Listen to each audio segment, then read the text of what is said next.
Bab 1223. Mendengar perkataan Woods, wajah Logan merosot tajam, mengangguk dengan serius, dan kemudian berkata, bisa dikatakan, tindakan ini masih terlalu ekstrim, mereka mungkin tidak setuju. Logan merasa bahwa sanksi yang begitu keras telah mengganggu lokasi organisasi dan institusi medis besar, dan sangat mungkin menyebabkan ketidakpuasan dengan lokasi organisasi medis lainnya. Metode khusus harus digunakan di waktu khusus. Woods berkata dengan lemah, kami hanya memberikan saran kepada organisasi dan institusi medis ini, tetapi kami tidak mengatakan bahwa kami harus memaksa mereka untuk setuju, biarkan mereka memilih sendiri. Baik setuju, atau mundur dari Asosiasi Medis Dunia. Dan Anda menyebarkan berita, biarkan komunitas internasional tahu bahwa jika kami bersedia membantu menghilangkan pengobatan China di wilayah masing-masing, kami akan mengizinkan organisasi medis domestik mereka untuk bergabung dengan Asosiasi Medis Dunia. Karena dia berkata di depan Lin Yu bahwa pengobatan Tiongkok akan punah di dunia, dia secara alami akan melakukan apa yang dia katakan. Dan sejak saat dia berpisah dengan Lin Yu, dia sudah memiliki rencana hari ini di dalam hatinya untuk menggunakan kekuatan Asosiasi Medis Dunia untuk menghapus pengobatan Tiongkok di dunia. Bagaimanapun, Asosiasi Medis Dunia yang dipimpin oleh Asosiasi Medis AS adalah puncak pengobatan dunia. Tidak ada yang ingin menyinggung perasaan mereka, jadi dia menggunakan psikologi semacam ini untuk mencekik pengobatan Tiongkok di seluruh dunia. Logan tidak terburu-buru mengungkapkan pendiriannya. Dia ragu-ragu dengan alisnya.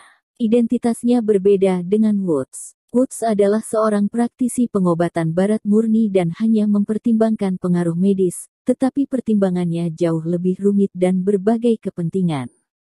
Ada lebih banyak keraguan. Melihat Logan tidak berbicara, wajah Woods merosot, dan dia mendengus dan berkata, apalagi yang bisa kamu pertimbangkan?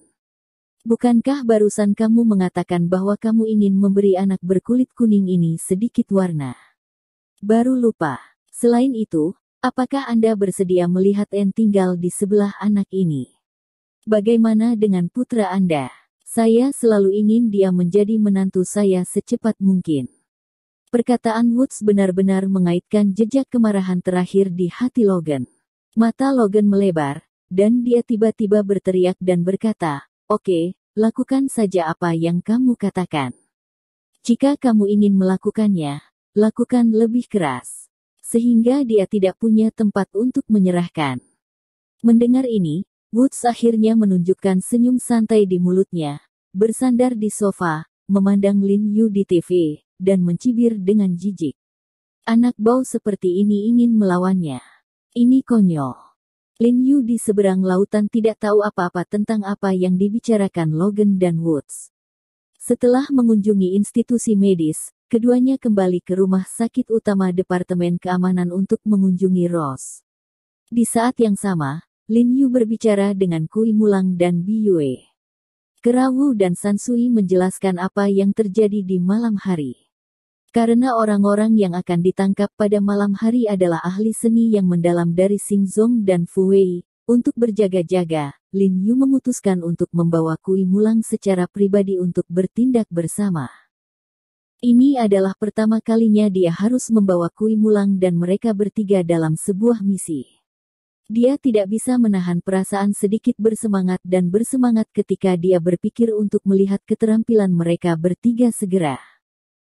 Setelah Kui Mulang dan mereka bertiga dipindahkan, penjaga di rumah sakit relatif lemah, jadi dia menyuruh Ani untuk tidak meninggalkan rumah sakit, dan yang terbaik adalah tinggal di bangsal mawar, sehingga Chun Seng dan Kiuman bisa untuk melindungi Ani, kamu juga bisa melindungi Ross.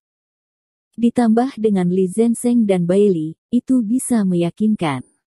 Bailey mengerutkan kening ketika dia mendengar apa yang dikatakan Lin Yu, dan bertanya pada Lin Yu dengan suara dingin, apakah kamu akan melakukan sesuatu terhadap Xingzong dan Fu Wei?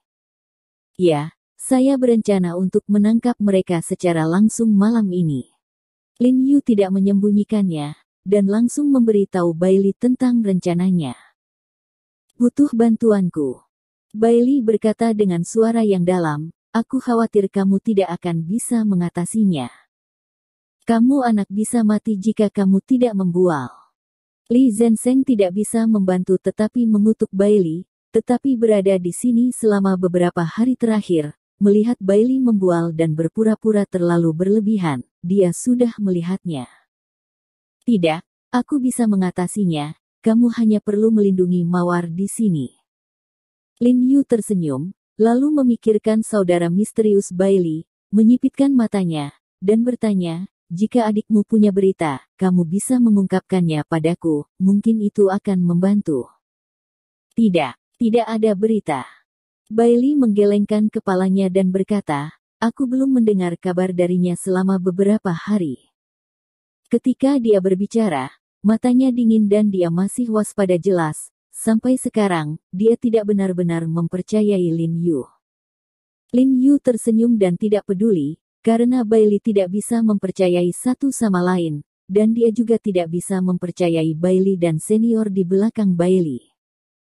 Karena waktu aksinya adalah dini hari, Lin Yu tidak terburu-buru untuk membawa Kui Mulang dan yang lainnya pergi, tetapi di malam hari, Bu Cheng tiba-tiba memanggil Lin Yu, ekspresi Lin Yu berubah, dan dia dengan cepat mengangkatnya. Dengan cemas berkata, Kakak Bu, bagaimana dengan itu, apakah ada situasi di pihak Anda? Dalam beberapa hari terakhir, Bu Cheng dan Bai Rentu berganti shift dan menatap Xing Zong dan Fu Wei secara bergantian, tidak ada situasi di hari kerja, Bu Cheng dan Bai Rentu tidak akan pernah menelepon Lin Yu. Tuan Niu dan saya baru saja selesai mengubah giliran kerja kami ketika kami menemukan bahwa kedua anak lelaki ini keluar dari komunitas.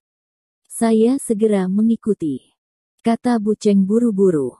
Lin Yu menghela nafas lega ketika dia mendengar ini, dan dia terkejut, dia pikir ada yang tidak beres. Haruskah aku pergi berbelanja? Lin Yu melihat ke tanggal di telepon dan berkata, apakah kamu lupa? Saudara Niu menelepon saya terakhir kali mereka keluar, tetapi mereka keluar untuk membeli kebutuhan sehari-hari dan makanan, mungkin 3 atau 4 hari yang lalu. Tampaknya ini adalah kegiatan rutin mereka, dan mereka akan keluar untuk membeli persediaan sekali dalam 3 atau 4 hari. Bai Rentu juga memanggilnya terakhir kali Xing Zong dan Fu Wei keluar, dan mereka sangat gugup saat itu, tapi nyatanya mereka hanya berbelanja. Tuan, kali ini kelihatannya berbeda, mereka mungkin ingin melarikan diri. Bu Cheng berkata dengan suara yang dalam, ketika mereka keluar dari gedung apartemen, saya melihat bahwa mereka membawa koper di tangan mereka.